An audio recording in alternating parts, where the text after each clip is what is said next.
সাবরুম থেকে নিখোঁজ হওয়া এক নাবালিকাকে বেঙ্গালুরু থেকে নিরাপদে উদ্ধার করে বাড়িতে ফিরিয়ে দিল সাবরুম থানার পুলিশ। চলতি বছরের জুন মাসে নাবালিকাটিকে নিখোঁজ হয় বলে জানা গেছে। ঘটনার পর পরিবারের পক্ষ থেকে সাবরুম থানায় অভিযোগ দায়ের করা হয়। অভিযোগের ভিত্তিতে তদন্ত শুরু করে সাবরুম থানার পুলিশ। তদন্তে নেমে পুলিশ নাবালিকাটির অবস্থান বেঙ্গালুরুতে জানতে পারে। এরপর পুলিশের একটি দল বেঙ্গালুরুতে গিয়ে নাবালিকাকে নিরাপদে উদ্ধার করে ত্রিপুরায় ফিরিয়ে আনে। এই ঘটনায় এফআইআর নামে থাকা অভিযুক্তকে বেঙ্গালুরু থেকে গ্রেপ্তার করা হয়েছে বলে জানিয়েছে পুলিশ। পুরো ঘটনাটি ঘিরে সাংবাদিক সম্মেলন করে বিস্তারিত তথ্য জানান সাবরুমের এসডিপিও। তিনি জানান, তদন্ত প্রক্রিয়া চলছে এবং ঘটনার সঙ্গে জড়িতদের বিরুদ্ধে আইন অনুযায়ী ব্যবস্থা নেওয়া হবে।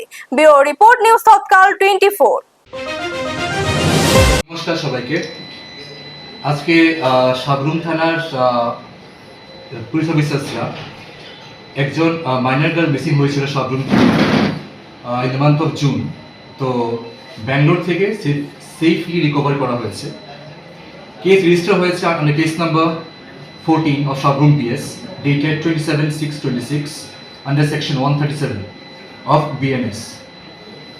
এই রিকভারির জন্য আমরা রিপ্লেস করি নেটগ্রিড, সিডিআর অ্যানালিসিস করা হয়, লোকেশন বেসড সার্ভিস ইউজ করা হয় সেফলি ব্যাঙ্গালোর থেকে আগে ট্র্যাক করার জন্য, দেন রিকভার করার জন্য victim as well as the FIR named APK. Police headquarters থেকে অ্যাপ্রুভাল পাওয়ার পর আমাদের 3 মেম্বার্স টিম কনস্টিটিউট করা হয় উইথ সাব ইন্সপেক্টর তো Rami Debbarma plus women constable plus একজন মেল কনস্টেবল। ওরা ব্যাঙ্গালোর যায়। ব্যাঙ্গালোর যাওয়ার পর লোকাল যে পিএস থাকে এখানে হোয়াইটফিল্ড পিএস, ওখান থেকে হেল্প নিয়ে আমরা লোকেট করি পার্টিকুলার ভিকটিমকে অ্যাজ ওয়েল এজ এপিকে, দেন আমরা কাস্টাডিতে নিয়ে আসি। ওদেরকে প্রডিউস করা হয় ব্যাঙ্গালোরে additional CGM court on 13/8/26 transit রিমান্ডের জন্য। আর সে অনুযায়ী ট্রানজিট রিমান্ড প্রডিউস করা হয় বা দেওয়া হয় আমাদেরকে আপ টিল 18/8/26 অবধি।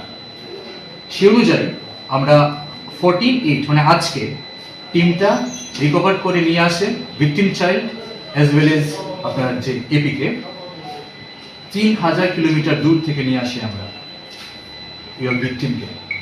আর এটি বলতে চাই যে যে কোনো ডিস্ট্রেস যদি হয় চাইল্ড রিলেটেড 112-তে কল করলে আমরা। আপনারা দেখছেন নিউজ তৎকাল 24।